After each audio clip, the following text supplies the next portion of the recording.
My names are His Excellency Chief Rufus Ada George.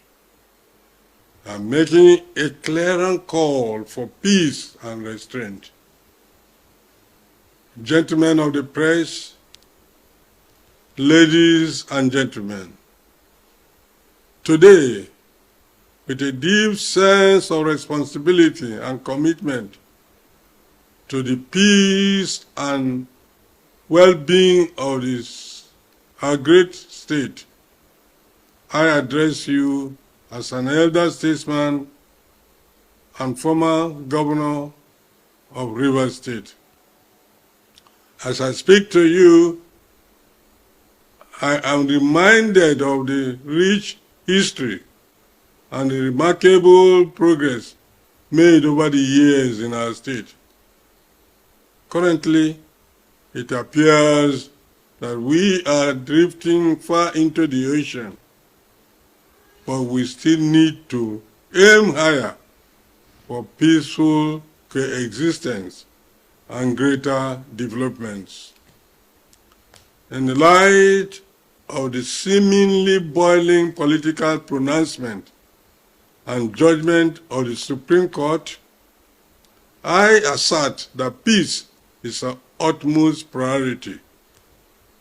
I call on all parties involved to immediately stop all threats, inflammatory statements, ultimatums, and exercise restraint in their pronouncements to avoid escalating the fever-pitch tension.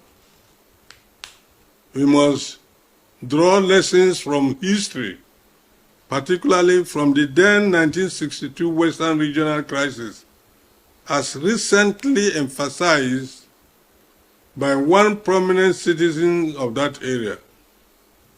Avoidable crises of this nature, if not swiftly and fairly handled, may have far-reaching consequences not only in Rivers State, but on the entire nation. We cannot afford to then degenerate into such a crisis again. Although the Supreme Court has rendered its verdict, there is still room for human and pragmatic decisions to be made. This can help alleviate the adverse consequences of the ruling on the people.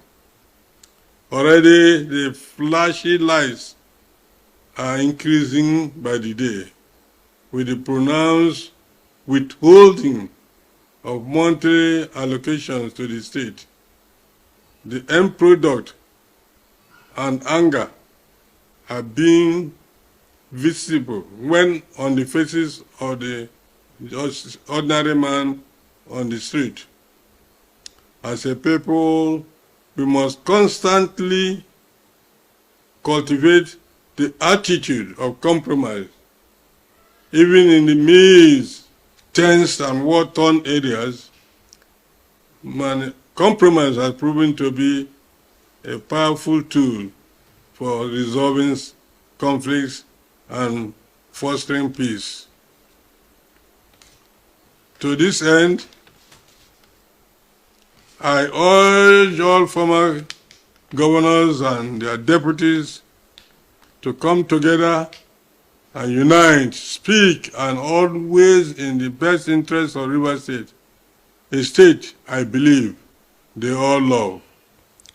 To all the 32 members of the Rivers State House of Assembly, I urge you to prioritize the well-being of our state above personal and sectional interests.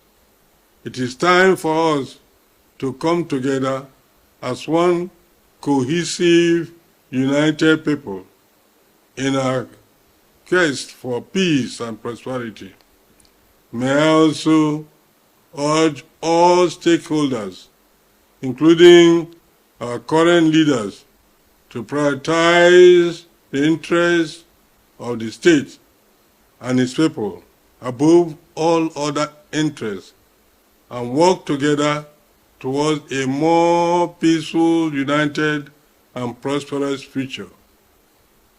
Let us strive to make compromises a core value in our lives and work together towards a brighter, more harmonious future where everyone has access to opportunities and God-given resources.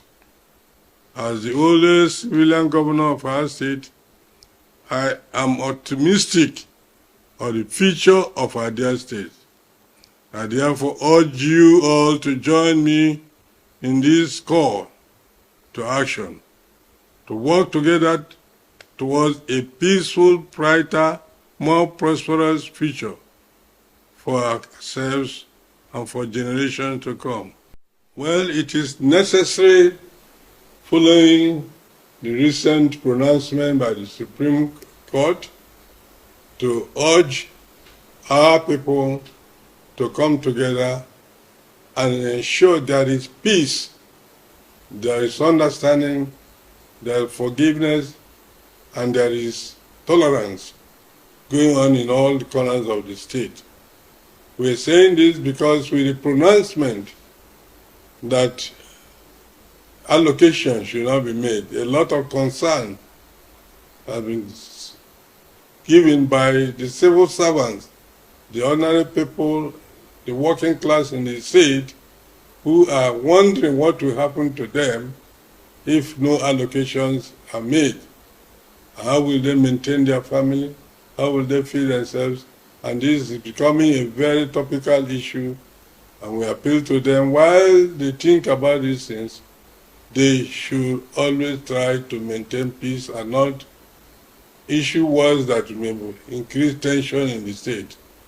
We appeal to all those who are concerned, involved in this matter, the principal characters, to be cautious of what they say, because if not checked, what probably happened in the 1962s, for which a prominent son of that area has warned recently that we should be careful.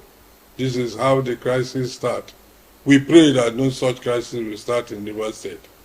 We believe that Rivers State is a God-blessed state, and God will guide us to ensure that we resolve all the problems without rancor. So we are appealing to our colleagues, the former governors, their deputies. Let us come together and talk to our friends, our brothers, those responsible, to make sure they curtail all whatever the offenses and come out and talk among themselves, talk amongst ourselves, and try to resolve the problem.